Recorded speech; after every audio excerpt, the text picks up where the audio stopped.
What's up? Guess where I've been again?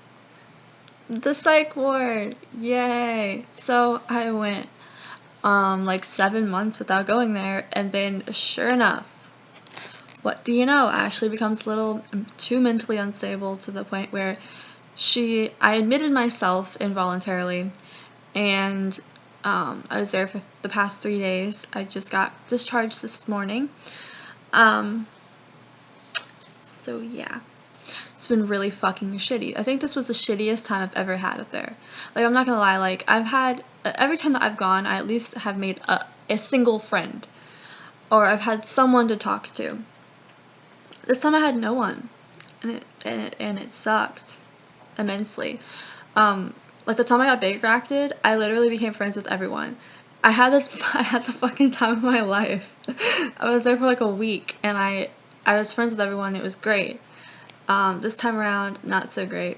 I went into the ER. I was in the ER for 13 hours.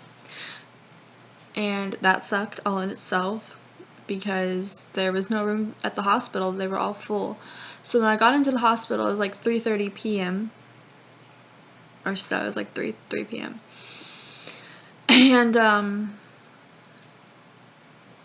this time, at least, like, the ambulance or, like, the med fleet guys, they were really chill, really cool, and they were talking to me, and I think one was, like, low-key hitting on me. It was really awkward. But it was a good experience on the way there. But then when I got there, it all went to fucking shit. This time there was a lot of patients that were just so not there, is the best way I can put it. A lot of them would just scream for no fucking reason, like, at all, and it didn't make sense. I got woken up this morning at fucking 3 or 4.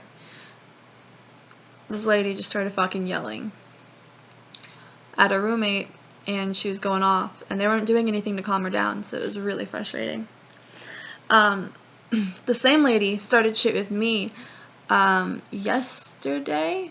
When I went to go use the phone, her and her roommate were talking shit about me and my roommate, because me and my roommate, we're both young girls. My roommate was 19, I'm 22.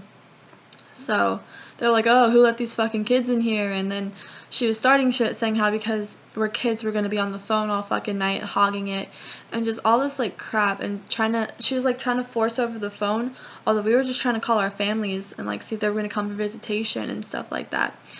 And they were being so disrespectful. I could not fucking believe how disrespectful they were being. The lady didn't even know what was going on, because she goes, she's been on the phone for 3 fucking hours. And she literally just got the phone handed to her. Like, I don't know.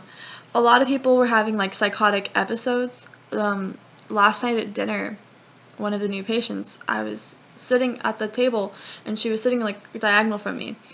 And she kept asking who poisoned her food, which I know that is, like, a sign of schizophrenia, to begin with. And then she kept saying, where am I? Who are you? Who are you? Who are you?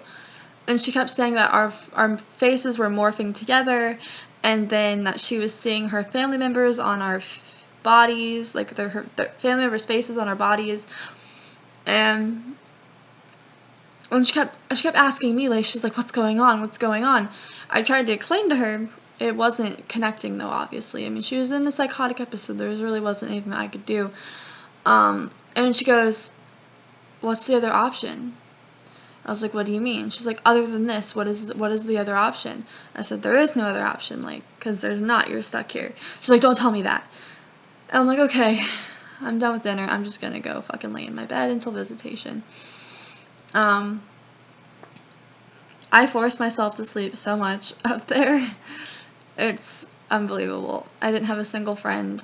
It was horrible. I was counting down the hours till I got to leave. He almost wasn't even going to let me leave today either, because he told me yesterday he was going to let me leave today, my doctor. So this morning rolls around, and he's like, how about tomorrow? And I'm like, no, I want to leave today. So first he was like, okay, and then he comes back a couple hours later, and he's like, so your nurse says that you have really high anxiety, so I'm thinking tomorrow. I'm like, no. Okay, the reason why I was having really high anxiety, he wasn't giving me my Klonopin, or my clonazepam. He was fucking giving me Atarax, which is essentially, it's Vistaril. Mind you, I was on Vistaril when I was 13. When they first diagnosed me with anxiety disorder, I was on Vistaril. It never did anything for me. I've been on benzodiazepine since I was 17 years old. So for the past almost 6 years, I've been on benzos. And I started off with Ativan/lorazepam, and now I'm on clonazepam/Klonopin.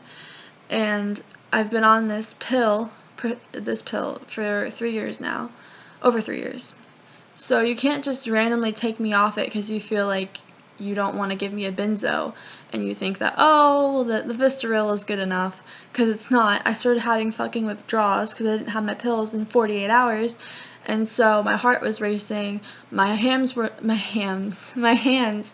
my feet were non-stop, like, clammy, and then they wondered why my heart was racing so bad, and I'm like, I need my anxiety meds, like, so he was giving me 0.5, like, a day, just so I wouldn't fully withdraw, but it wasn't doing anything.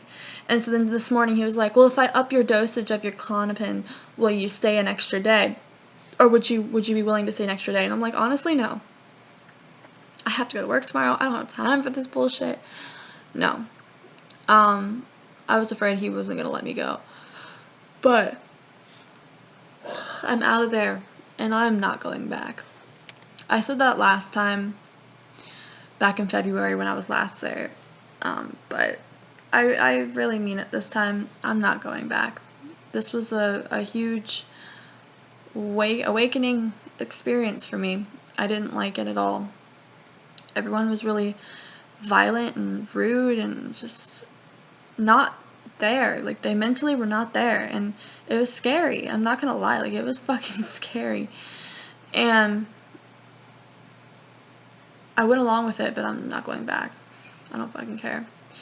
One good thing that came out of this is that they're allowing me back into IOP, which is the intensive outpatient program at the hospital, which is downstairs. Upstairs is a psych ward, and downstairs is like the IOP thing. So I get to go to that, which is really exciting. Also, though, and I know I said I'm not ever going back, but if I ever, in theory, need to go back, if I'm with IOP, I don't have to go to the ER or anything. I can get a direct admit upstairs because I'm with the hospital program already, which has, in the past, that's worked in my favor, because I don't like going over into the ER and being brought over in an ambulance and all of that.